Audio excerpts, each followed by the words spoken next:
Hello and welcome to our midday workshop, our lunch and learn with Liz Kaelin, all about the Accelerating Commercialisation Grant, which is up, $1 million up for grabs from the Australian government. My name is Charlotte Connell. I'm a Ecosystems Director here at Climate Salad. And before we get started, I'd like to acknowledge the traditional owners of the land on which we meet. For me, that's the Gubbi Gubbi people. And I pay my respects to their elders past, present, and emerging, and on the line. Liz, I will pass straight over to you to get started. And is it okay if people use the chat function, or should they pin? Or? Yep. So it's probably best, and you can ask any question at any time. I might not answer it because I might get back to you, or but it's probably best if you take yourself off mute, because I'll be giving a presentation and sometimes the chat is difficult to follow. I want to make sure I get to everyone. Does that sound all right? Sounds fantastic. Thank you so much. I'll just keep on admitting people into the room, and feel free to have a cup of tea or have your lunch while Liz takes us through this. Yep. All right, just bring my screen. All right. So good afternoon, everyone. My name is Elizabeth Kaelin. I am a commercial facilitator with Industry, specifically working on the Entrepreneurs Program in the Accelerating Commercialization Grant. So my background is I started my career as a dietitian. I had a technology startup that I sold a few years ago, and ever since I've been in the technology and innovation space. And I've been with the program for around 2 months now. So if there's any questions that you ask that I'm not familiar with, or that I can't answer with absolute affinity, I'll make sure that I can get back to you about that. So before I start, has anyone had any experience with the Accelerating Commercialization Program before, or are familiar with it at all? Charlotte. All right, excellent. Just that I've heard about it, I know a couple of members who've accessed the grant, but please. Yeah, sure. So this presentation is the government's presentation, and it has not been updated since the election. So there could be some changes made in the near future. They, in all probability, will not affect the core eligibility criteria of the grant, which is what I'd like to chat to you about today. But we'll go ahead and get started. So firstly, we have an Entrepreneurs Program as part of Industry, and it delivers advice and grants to high potential businesses. So where we fit in is here, the Accelerating Commercialization Program. So we have 2 remits within the program. The first is to give pertinent and relevant advice to startup founders about their business and their business potential. And the second is to help them understand and hopefully successfully apply for the Accelerating Commercialization Grant, which is up to $1 million in matched funding. So in order to be eligible for this grant, you must have at least $1 million in the bank if you're going for the full $1 million via an investment, personal funds, bank loan, etc., in order to be eligible. So that's a really important core criteria that you'll need to consider when it comes to this grant application process. Yeah. And so to get an understanding of where we actually sit within the governmental structure of entrepreneurial support in the program, so we are essentially trying to bridge that gap when it comes to your valley of death, because we want you to succeed if you have a robust business that meets our criteria. So we sit within the early stage commercialization phase. Essentially, our job is to help companies that have an existing prototype in market, but they are pre-revenue, is one of our core criteria. So I would think that hopefully some of you that are in this program already have something built. We do not fund you building something specifically, but we will help you get that idea off the ground to get to first sales. Does that make sense? So it's that early stage commercialization that we're hoping to help you expand and grow your company. So what's on offer? Again, we give you initial guidance. This comes from an independent, experienced commercialization facilitator, such as myself. There are, in terms of what we do, I'd like you to think of us as investors for the government.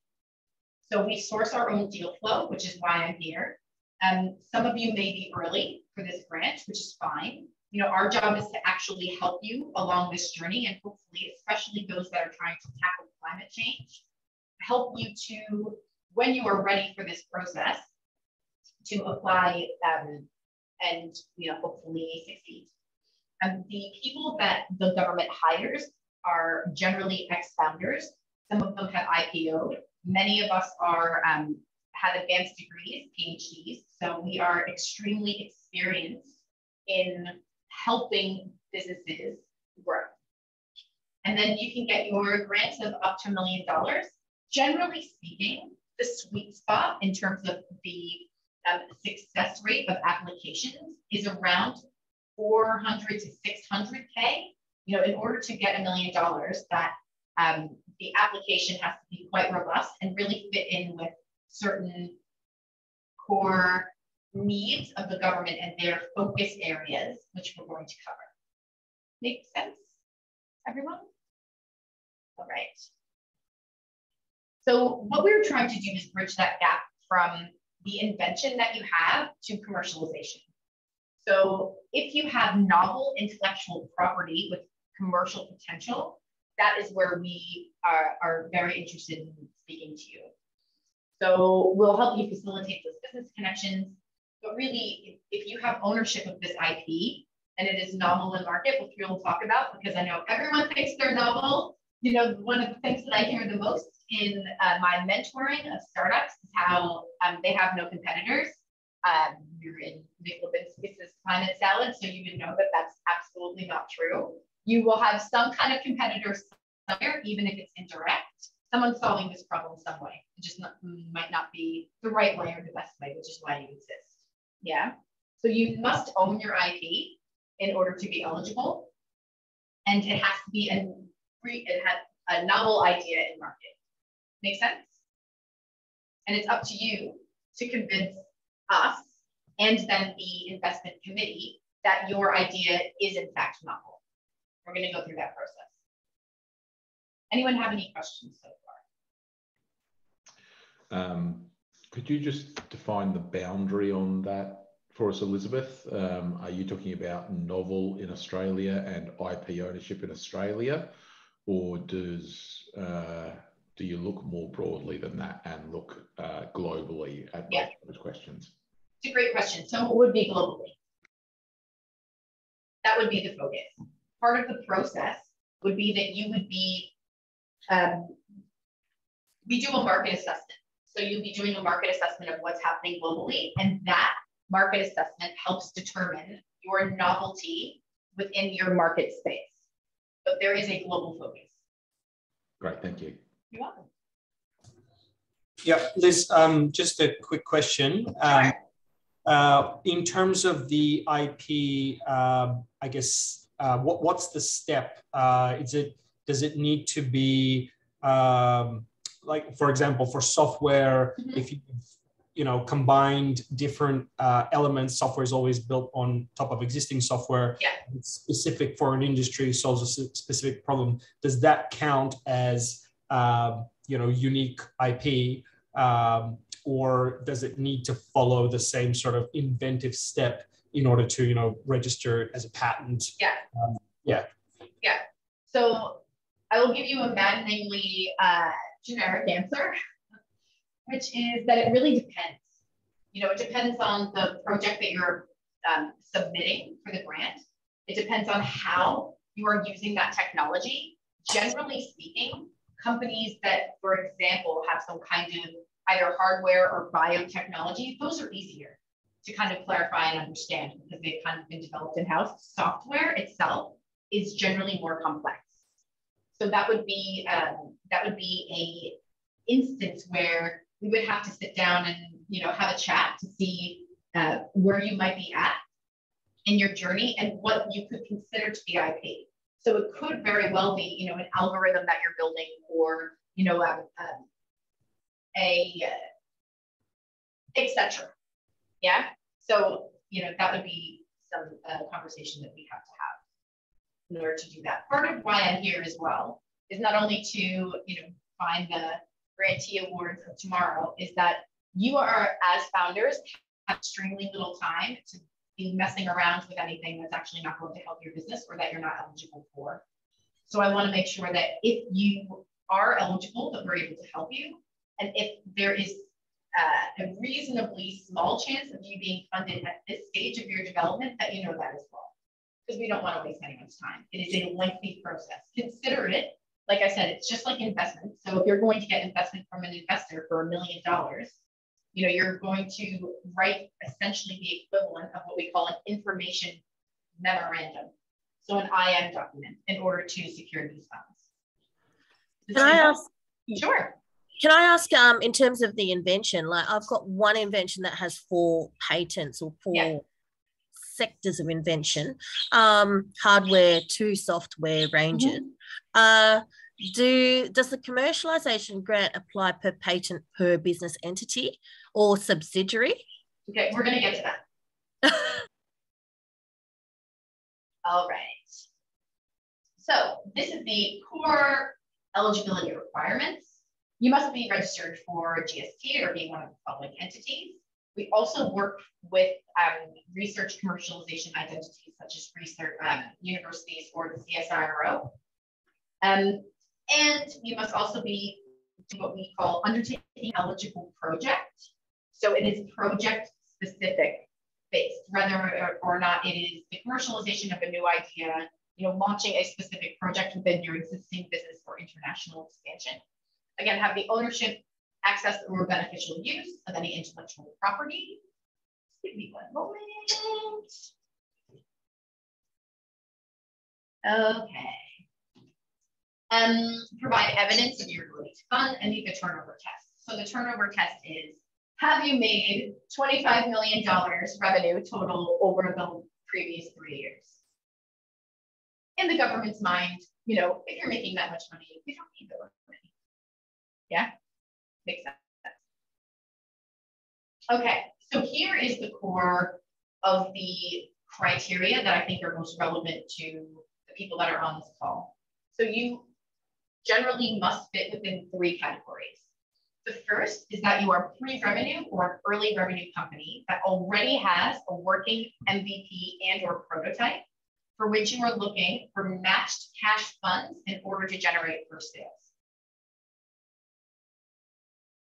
So you want to launch, you might have a, you know, I don't know, a special solar panel that you're looking to launch, etc. But that is one of the core functions of our grant process that you'll need to meet. So Julie, with regards to your question, the second is a specific standalone project we're working on that has some kind of commercial trigger, but isn't BAU. Yeah. So for example, one of your subsidiary companies, you know, which your parent company must not have made $25 million in revenue over the past 3 years. You know, if you are launching something specific that's related to your, you know, to one of those subsidiaries, which results in a commercial trigger, which might be passing a regulatory, you know, passing a regulatory hurdle or getting a letter of intent from, you know, from a potential customer, etc.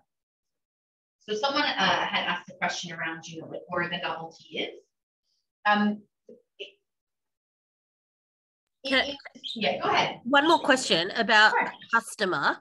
If you're creating a joint venture entity, they're co-manufacturing it, but then they will potentially be reverse briefing to someone that does a contract. So, sorry, it's just where the line of pre-revenue is, because like, I guess the joint venture will maybe be they'll have some interest, but not necessarily have, because it's a new JV PTY TD. So away from the holding company, but because the JV is associated with an existing business. Yeah. Where are the boundaries there then? That would be something that I can take back to other commercialization facilitators and come back to you on. I'm not sure about that. Yeah, thanks. You're welcome. Any other questions? Yeah, I got one more question. Sure. The matched funding, yep. We had actually from a similar session that if you got investment, then you kind of have to show that you couldn't get investment. Yes. So how does that work then in terms of the matched funds? Can the matched funds come from investment or not, or do they have to come from yourselves basically? Or yep. So they absolutely can come from investment. And what we've seen as well is some investment firms that will provide, again, letters of intent to the government to say, if this grant is successful, then we will match these funds, or, you know, we will invest or co-invest. Ideally, the government loves money in the bank. So if you are an independently wealthy individual and you've got $1 million in the bank, that is great for them because it de-risks it de-risks that for them. But absolutely, investment is completely fine and normal. I think the challenge that we have within this grant is that you must have matched funds, but you can't have too much money. Because the idea is that why would you need the government in order to support you if you are able to firstly support yourself through revenue, or, you know, be able to raise, you know, additional funds that, you know, which means that the government, you know, would rather fund someone that needs the money more. So for example, if you've raised $7 million, you probably aren't eligible for the grant. Right. Yeah. If you've raised $1 million and, you know, you've got an 18-month runway and you really need to extend it, and you're either working on, you know, getting that working prototype into market to generate first sales, or a specific project that isn't related to, you know, your normal business activities, then that would be eligible. Got it. And you can do that. There can be a time gap between that, right? You don't have to have that lined up with a letter of intent. You can have the investment beforehand and then 6 months later. Yes. Right? Okay, cool. Absolutely. They love that. Okay, fantastic. But it can't be too much. Yeah, got it. Yeah. Yeah, sure, Julie. $1 million in the bank, you mean liquid, like yes. able to be withdrawn? Yes. Okay, so then you'll have to convert all your assets to something that's tangible theoretically. Up to, yes. So up to. So, you know, it's whatever you are asking for your specific project, you will need to have liquid matched funds for. Okay. Yeah. But then or like you multiple applications and it doesn't matter. You don't need to feel desperate for that particular application as if like the funding budget's closed after that. Can you say that again? Well, what I was wondering was, like, just say you're financially capped at, say, 200,000 liquidity. Yeah. So then you're proposing that if you're able to provide match funding for that, then it's applying for this project. But then if scope is able to increase for that, then we reapply to increase the next threshold of commercialization funding. Or how does the gate close for each of those reapplications to increase the funding? Yeah, that's another really great question. From my limited experience so far, my understanding is that to secure additional, so we generally don't amend grants. So you wouldn't necessarily have the opportunity to ask for more money, essentially. You would have to apply for, you know, you would have to start the process over. Right. Does that answer your question? You can't do any addendums to it as an expanded scope, basically. No. Once you lodge it, that's the scope for that element of commercialization. So when you say international expansion, just say you create a subsidiary for EU, then you'd have to just allocate the funds there. Okay. Correct. Right. Cool. All right. And there can't be any cross-subsidization. Yeah, anyway, sorry, I'm thinking too hard. No, that's okay. There are some like potential exceptions, and you can always ask, right? You know, like we all know, like, you know, I normally would tell a startup beg for forgiveness before you ask for permission, except if you're a part of a grant program that has quarterly reports that you need to adhere to. So you can always ask your commercialization facilitator. We have had instances where like, market forces have changed. So for example, if you are a manufacturer of a drug and, the company that used to supply your, your parent enzyme goes out of business and you need to find a new supplier. So you're going to be behind on your, your quarterly updates. Like that's when we can make amendments when it comes to the length of the project. So you can extend the length of project if you're applying. So you can apply for anything between 12 and 24 months for a project scope. So if you're applying for 12 months, we can try to help you get that scope extended, but you wouldn't get additional money. So, I mean, what it is from prototype to MVP is an overlay between the RTDI incentive and yours, because it's commercialization are RTDI. So what I'm asking is can we overlap those two? They're not exclusive of each other? Is that the R&D tax incentive? Yes. Yeah. Exactly. They're not. Yeah, absolutely. The only thing is that if when you do get that tax incentive, you have to log that as revenue, but that's not going to, that won't count against you. All right, cool. Yeah. Okay. So anything that helps you create your factory and rental and overheads. So that we're going to get to that. Okay. In terms of eligible and ineligible expenditure. Expenses and not. Yeah. Cool. Yeah. Okay.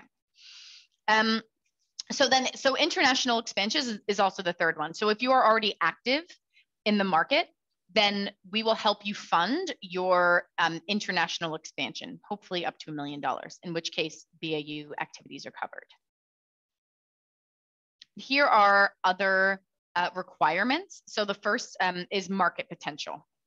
Yeah, so you need to have third-party data that confirms it's a growth sector, why the market needs it, initial competitive landscape information, and highly regarded is initial interest from potential users and customers.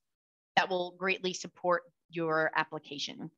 The second is managerial capability. So they want to know who the founder is and what your right to play is, essentially. So if you're actually going to execute on this project. Now, someone asked me a question where it needs to be a novel idea and market. So this is a process, a service, or a product with that demonstrable market need, as we've mentioned above, and unique IP.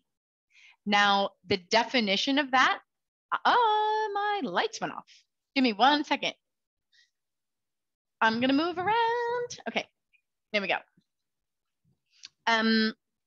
That information is sort of kept deliberately vague. I don't know why, but it is, the onus is really on the founder in order to convince us and the investment committee that there is nothing like you specifically in the market when it comes to your value proposition. We know that you're going to have competitors, and that's actually a good thing because we know that there's some kind of movement, but like I said before, they could be indirect and just not working very well. Yeah. Or, it could be an Excel spreadsheet. That could potentially be a competitor to you. But the novelty piece is on you to convince us.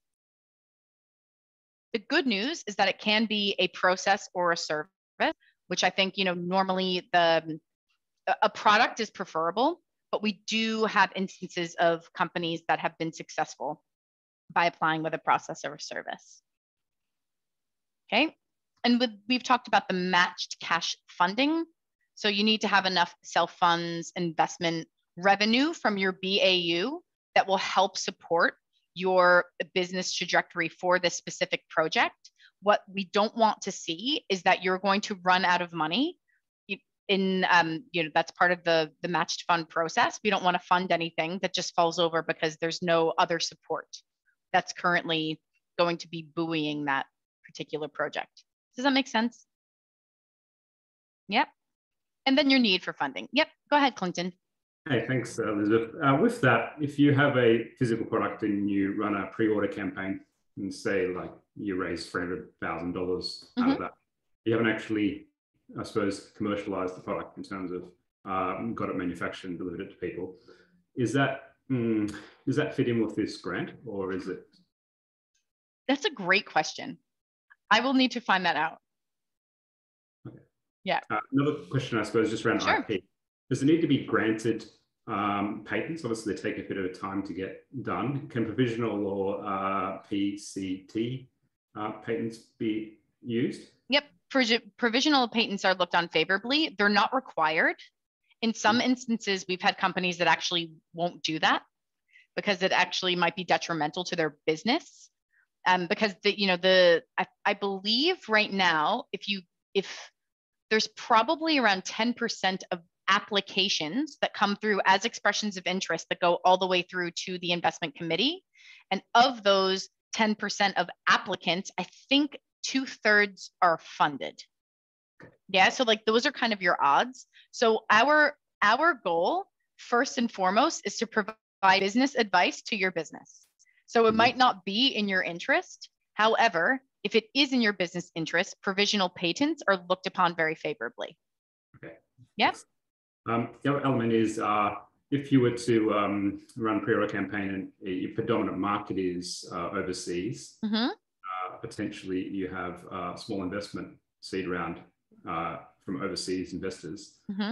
How does that look favorably, or does it exclude you if you've already taken a seed round from overseas? You are asking all kinds of really interesting questions. So we will talk offline. Okay. And I'll get a senior facilitator and we can tee up a chat. I want to hear that answer too as well. Yeah, yep. I'm asking exactly that question. If you're overseas launching, yeah, if you even apply for the EU or US grants as well, is that exclusive to? Yeah, yes. Great question. My assumption, which we will test, is no. I don't think that that's going to count against you, but that's best answered by a senior facilitator, which we can talk about offline and get set up. Does expenses include like the cost of getting the regional patents as well? Would that? We're going to cover that. Yeah. All right. Any other questions before I move on? Okay, fantastic. So just to hammer it home, what are the eligible expenditures? So the early investigation and basic research, we do not cover. Okay, so there's MVP grants for that, specifically with the New South Wales government. It's that early commercialization and then some later stage technical work. So for example, we've had a company last year that was able to secure funding who had already built a platform, but they were looking to augment that platform with a specific algorithm to then be launched within another market. So that is an example of a commercial trigger that isn't BAU, that's a specific project for an existing company that's already generating revenue. Does that make sense? Great. All right, so here are some things to think about, because this is what we will be thinking about as commercialization facilitators. Like I said, you can consider us kind of like investors. And so investors can put their money anywhere, right? So something to keep in mind, we have no cap on how many companies we will fund and how much money we can give. There is a set fund that we have every year that's available, but it's really up to us as commercial facilitators to, put forward businesses that we think are, have this eligibility and merit criteria so that you can be funded.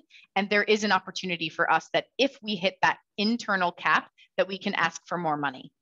Okay. So it is worth applying for, it's not like the money runs out. It's a continual rolling basis. Okay. So that works in our favor, which is great. So your project, the first question is what makes it innovative?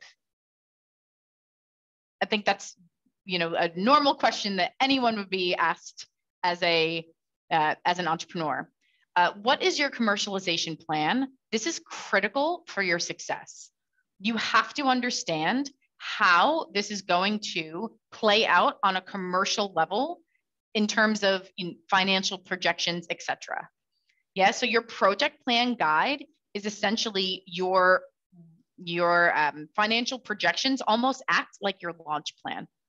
Q1, Q2, Q3, Q4, what's your expenditure? What do you expect to get in relation to that? Now, what you'll have to do if you are successful is fill in quarterly reports tracking against, those projections. They aren't required, but they will be taken into consideration because the funding, like, a lot of funding in investment is in tranches. So all we want to see really is momentum and trajectory. So what is your IP and how is it protected? There is a company that I have been working with who they have no patents. They are a software play, but their specific IP is that they are 4 engineers that have found a gap in the market when it comes to specific development of structural civil engineering, let's just say. And so their IP is based on their own experience, but it is backed by their extensive and almost exhaustive market opportunity research that shows that it's a novel idea in market. And so the urgency is to get that commercialization off the ground because they are pre-revenue. Yeah. So your IP, and is it protected? What do you need the money for? And then how much are you applying for and why? So we have a lot of applications that come in and just say $1 million because that's what, that's what you can potentially get. That's obviously not a good enough reason. How much are you applying for and why? Okay. And so addressing the assessment criteria, I think this is where Climate Salad has a unique advantage. Impact of the grant. You're probably here because you really care about impact, and so does the government. Yeah, they want to know what the impact of the grant is going to be. They have 3 umbrella sectors, I guess, that they are kind of looking for in terms of what's important to them, which is jobs, diversity, and export. Okay, but the impact of the grant, like, is there a social lens? I think it would be very unlikely for another buy now, pay later company to be successful applying for this grant. What we're really looking for is what's that broader impact going to be, particularly as commercialization facilitators that are looking to, help entrepreneurs get off the ground with a, with an impact focus. Yeah. Does anyone have any questions? I see someone's in the chat. When you say diversity, do you mean diversity of sectors, or what do you mean by that? That's a great question, Charlotte. That is not defined. Yes. So it can mean a number of things. It can mean supporting female founders or people of color. It can mean diversity of sectors. So it is interpretive at the moment.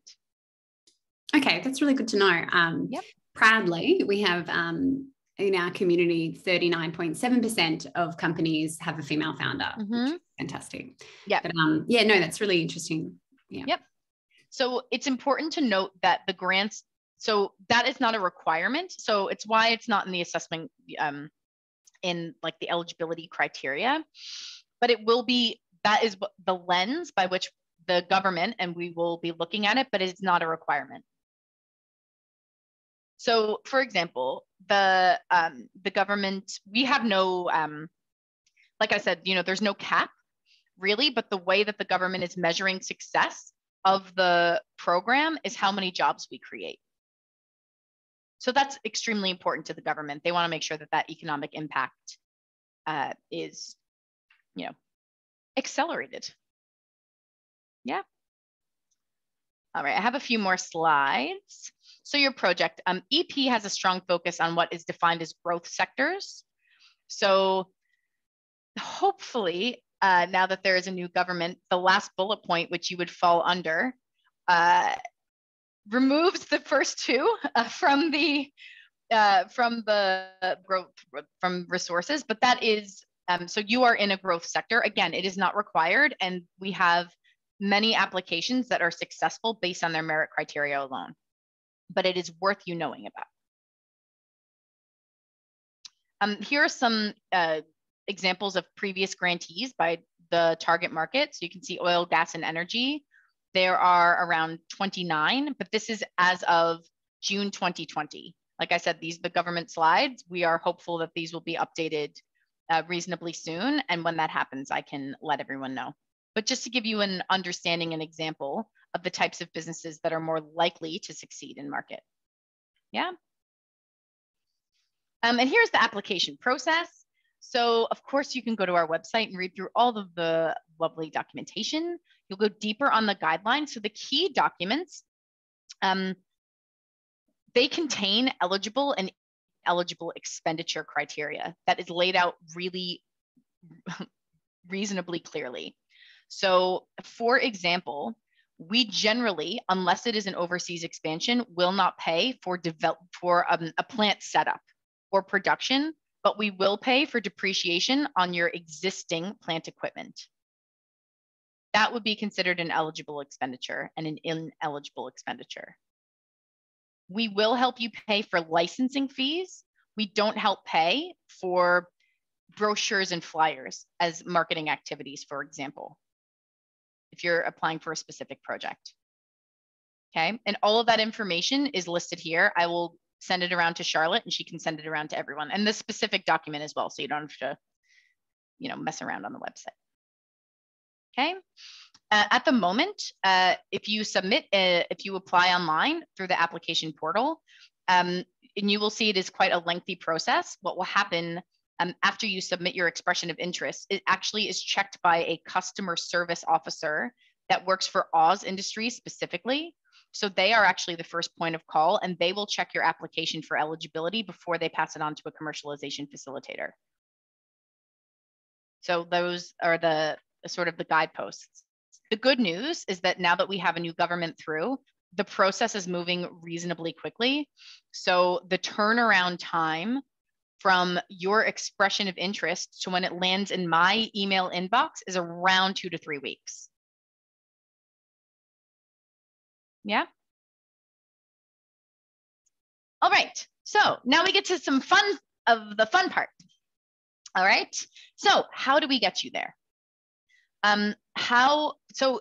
By determining how you make money. The most important thing that you can do as an impact entrepreneur is build a business that's going to be profitable. So I am an entrepreneur in residence at Fishburners. Hopefully you're all familiar with Fishburners in the Sydney Startup Hub where I am right now. And I run regular roundtable talks, which I did yesterday, on how to speak investor. And one of the things that comes up is that investors, you know, especially with impact entrepreneurs, you know, investors will say that they want to see your big vision. You as the entrepreneur really, really care about your vision, you know, and you care about the impact that you're going to make. Guess who really doesn't?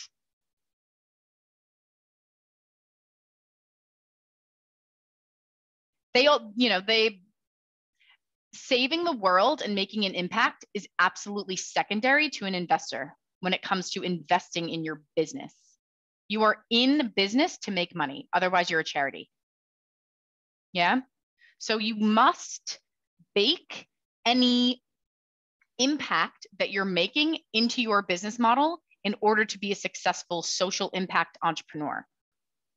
Because your only job as an entrepreneur, as a founder of a PTY Ltd, is to ensure your business's survival. That is your only job. And the only way that you can do that is by generating revenue, hopefully standalone revenue. You know, I think the days of being propped up by tons of VC cash seem to be over. So I spoke to someone yesterday. They are working on an EV charging station project. And, you know, they didn't know how they were going to make money. They had an idea, but they didn't know. And so the question that I have is, what's the current market like? And what do you believe are the future trends? Is there any room for business model innovation? And I'll give you an example. So I teach entrepreneurial finance for Masters of Applied Finance students at UTS Business School. And I have a former student who is the chief investment officer of a family office. And they have a company which is a rental marketplace but their business model innovation is that they don't take a cut of any transaction. What they do is actually sell Google AdWord placement. And every time so the way that they make their money is that there's no messing around with the, like percentages of the transaction. They will put an ad up on their website. If someone clicks on that ad, the company will get a portion of the proceeds. So at the end of the month, whoever is renting that product, etc., just gets a bill. Like it might be $30, it might be $300, but it's the amount of clicking on that ad that is actually going to generate them revenue. That's an example of business model innovation. Make sense? So if you're struggling with this, you can look at what's happening overseas, what you consider to be future trends. I am assuming that you, as the entrepreneurs, are your subject matter experts in your field. So hopefully you are on top of this. Yeah. And then understanding when you're going to start generating revenue. And how do you know that? How do you know that customers are interested in what it is that you're doing? I have worked with startups that have been extremely successful in user generation, or getting very excited about the fact that they have 15,000 users on that and not a single one is paying for anything.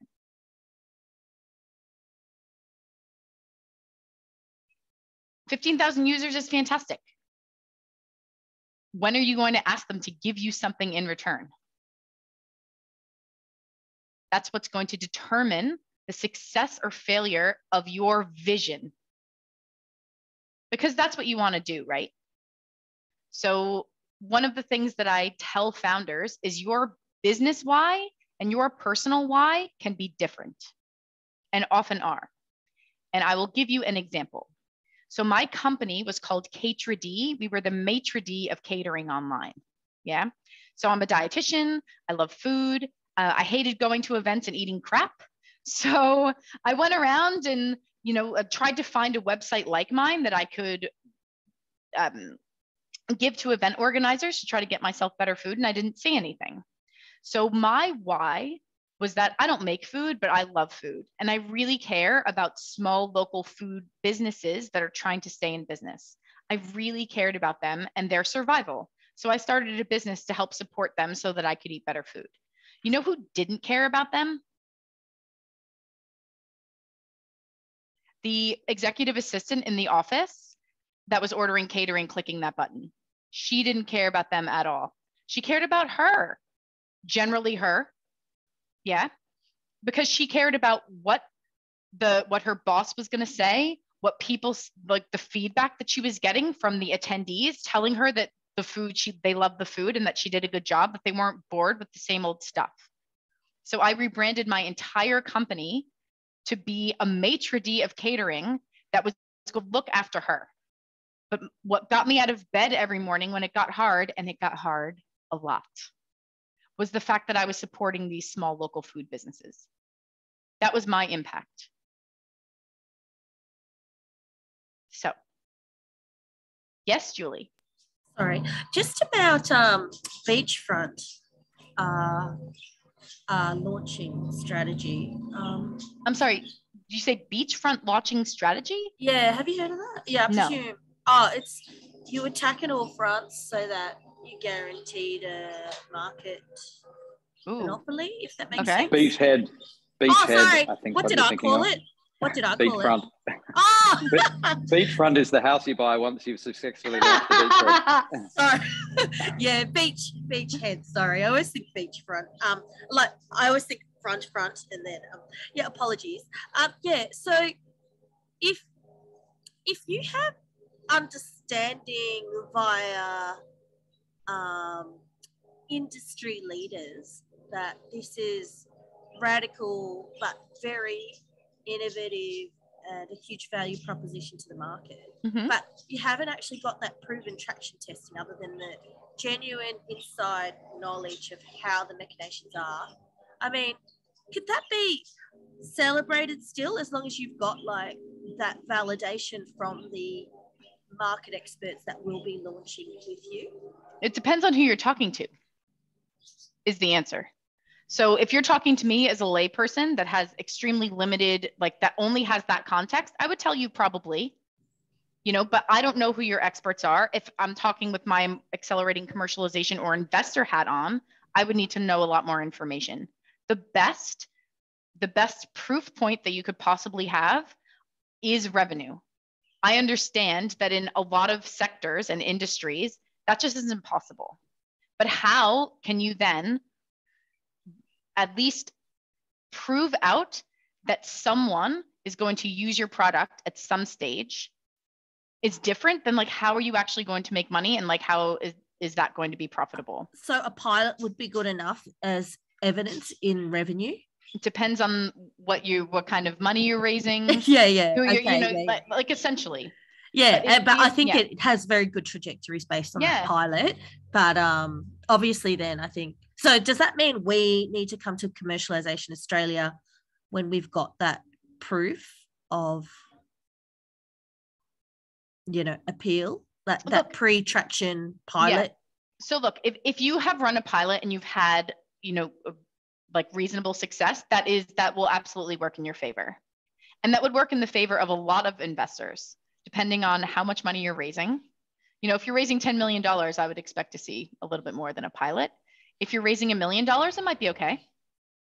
You know, it depends on the market sector that you're in. You know, if you say that you have all these industry experts that accept the fact that, you know, there is future revenue coming, it would need to be really specific and really clear as to why is your company going to be the one that's going to be able to make this work? All right. Make sense? Yeah. I'm good. Yep. And also, you know, when I say how to speak investor, when I talk to founders, is, you know, it is the implicit subconscious understanding from an investor that your sole focus is commercial.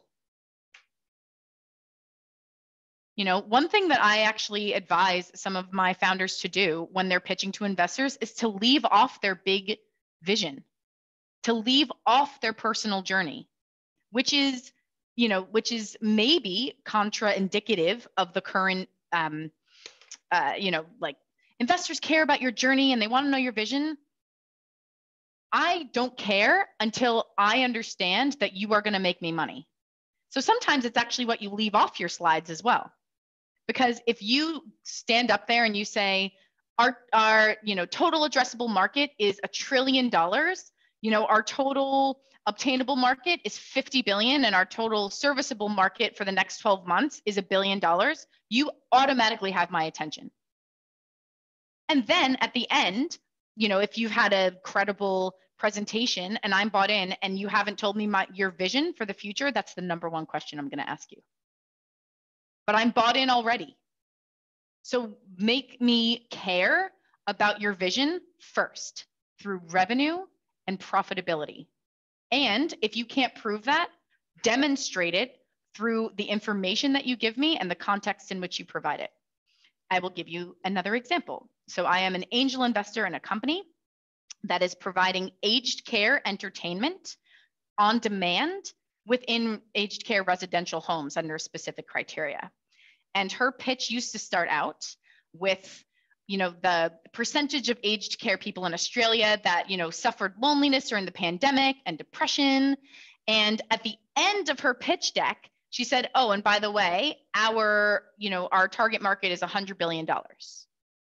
And so I said to her, is $100 billion globally, or is that in Australia? And she said, that's in Australia. I said, that's your first slide. I am bought in. As an individual, you are all individuals. You're part of this accelerator. I really do care about a poor person who's in aged care that's depressed. As an investor, how is that going to make me money? Yeah.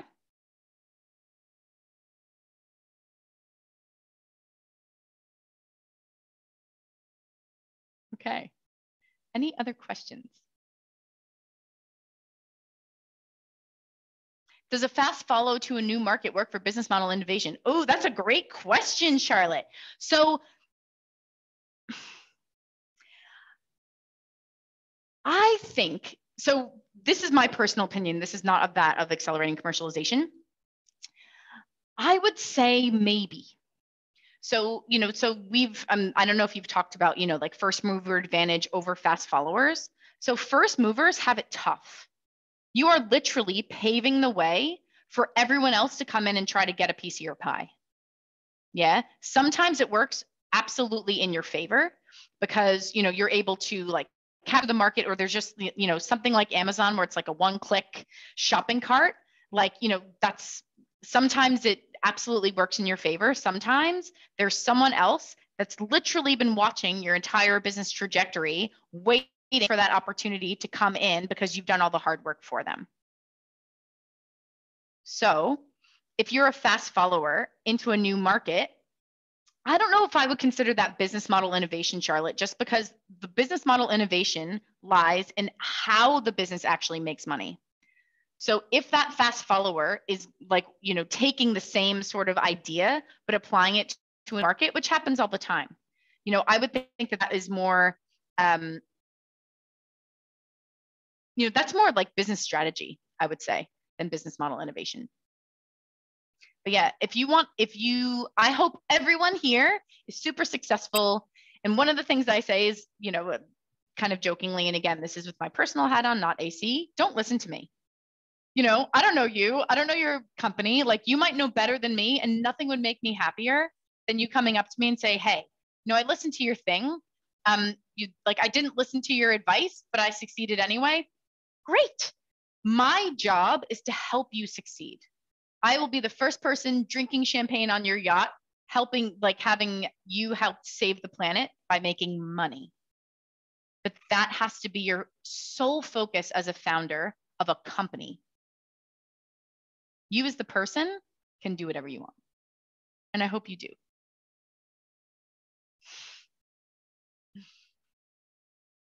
How much time do we have left? So we've got 4 minutes. 4 Are there minutes. so I will go to the final slide is my details. Yeah. So please email me. You know, you can call me anytime. I'm running around all the time. But I will do my best to respond. But, you know, especially for Julie and Clinton, like, very happy to answer any questions to get a senior a facilitator on board that has more experience than I do, essentially, because even though the guidelines are very clear, you know, there is interpretation within those guidelines, which is part of the reason why we exist, in order to help that process along. The application process will be yours and yours alone, but we are there to answer any questions that we have and help you to the best of our ability in terms of the, you know, remit of our role. Thanks. Yep. You're welcome. Another question, just timeframes for getting a grant. Like, how long does it normally take to prepare? How long does it take from the process and then to access the funds? Yep, that's a great question. So generally speaking, we tell founders that it can be, assuming that you are eligible now, it could be a 3-month to 9-month process. So we highly encourage founders not to rely on getting this money in order to have your business survive. Yeah. And it really depends on, well, now that the government has changed, I think we'll be able to give much more definitive, clear guidelines as to timelines, but it really depends on how much work you've done up front and what you can submit to us. I got in an EOI yesterday, which I think will move extremely quickly because they have done a lot of work already. You know, if you submit an EOI and it doesn't have a market plan, or you just say we're going to use it for, I don't know, research and development, first of all, you wouldn't be eligible anyway, but like, the more specifics you can give us, you know, the better off we're able to help you. And one thing that's really important to know is that sorry, I got distracted by chat. Now I forget what I was going to say, but I was going to say, it's really important for you to know, and now I can't remember it. That's right. Does it look favorably to have a firm support your application as in one of the big four? Don't apologize, Joe. That's totally fine. Not really. Yeah. If they can support your application, why aren't they investing? Can I ask Yes, a question? Julie. Yeah. So you said to have a proposal that substantiates the need for the commercialization grant, but yet don't hang your budget on it. So yeah. I mean, it's a double-edged sword, isn't it? Right? It is. You will accelerate commercialization here if you get the grant, but if you don't, then just continue on. That's what we're saying. Go within your means. Yes. Or, you know, continue to look at additional sources of funding. So we have had companies that have been unsuccessful in their applications, but then they've gone on to raise like $14 million in spite of us because they were able to, you know, overcome any hurdles that they had. There are companies that won't be able to do that, which is the unfortunate reality. So, so when I say, you know, when we say don't hang your hat on it, we can't, unfortunately, we cannot, like, it's like investment, right? We don't know what the investment committee is going to think of your, you know, we will support it. You know, we are very happy to support it, but, you know, we can't necessarily guarantee it, unfortunately, no matter how much work you've put into it, and no matter how much we might think it has merit. So the $14 million scenario, does that mean that company got penalized? Like hypothetically, just say they applied for commercialization Australia and went on with their aggressive finance investment model. So they would have raised that money after they applied for the grant. And that's as well like a prerequisite, right? Because you don't want to have too much money either. Well, if you in the unless bank, you needed it. Yeah. So if you raise, if you get, so up until you receive the grant, like until you have gotten that piece of paper, you must have demonstrable need for funding. Once that money's in the bank, if you raise $14 million the next day, like that would be the best thing that could happen for us. Right. You have met that eligibility criteria at that point in time. If that 14 million hits your bank account the next day, you are still going to be using our funds in order to support that standalone project or those first sales that you have applied for the funding for. Right. Yeah. Okay. And then you'd still be reporting on those quarters as you would to all those other investors anyway. Yeah. Right. That's really insightful. Thank you. Yep. Thank you so much, Elizabeth. This has been very insightful and really great to hear, of course, for all those perfecting their pitch deck of how to finesse that in terms of, you know, the big problem to the big economic opportunity. Thank you so much. You're welcome. I have this recorded, so I will share it out. Then I'm sure everyone will be jumping on your email and asking follow-up questions. So thank you so much. Always insightful and always incredibly helpful and really great pragmatic tips. So thanks so much. Thank you. And Charlotte, if I could ask for one thing, never leave a call without asking for something in return. Aside from please getting in touch with me around the grant, if you have found this helpful, please connect with me on LinkedIn. And if you'd like to write a recommendation, you know, metrics are great for us so that, you know, it's demonstrable evidence that we're actually, you know, doing a good job. So if you could write a LinkedIn recommendation for my on my profile, it is much appreciated. I'm not even sure how to do that, but I'm going to definitely going to do that because it's a skill I should know. So a quick question. Do you have I think we might be out of catering too or not? Okay, sorry. No, that's okay. Keep going. Just back to the ask, your catering thing, is that still running? No, it was acquired. Okay. Yeah. Whole other story. And we'll all want to hear it at another time. So thank you so much. Enjoy the rest of your time today. Good luck, everyone. Good